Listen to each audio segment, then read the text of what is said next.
Addiction doesn't discriminate. It doesn't care about your age, gender, income, or education.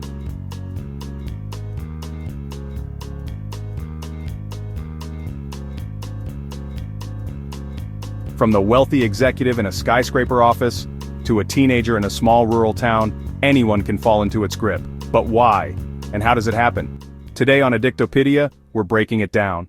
Here's the truth: anyone can develop an addiction. Addiction doesn't just affect people with a certain look or in a bad neighborhood. It happens to students cramming for exams who rely on stimulants, professionals coping with stress through alcohol, athletes using pain medication for an injury, parents, grandparents, even celebrities who seem to have it all.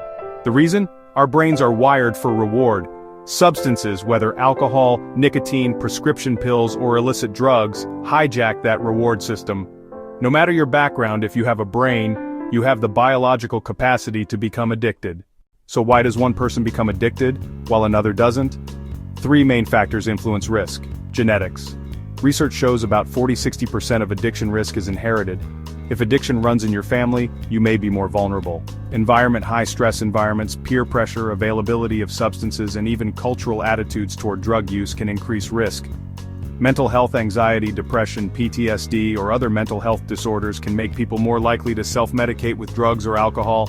Here's the catch: it's usually not just one factor, it's the combination that makes someone more susceptible.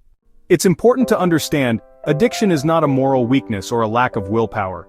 It's a chronic brain disease. And like any disease, it needs treatment, support, and compassion. The person struggling is more than their addiction.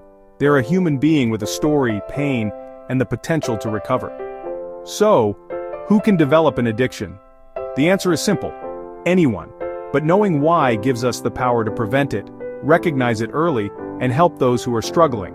If you found this breakdown helpful, hit subscribe and join us on Addictopydia, where we explore the truths about addiction and recovery, without judgment and with hope.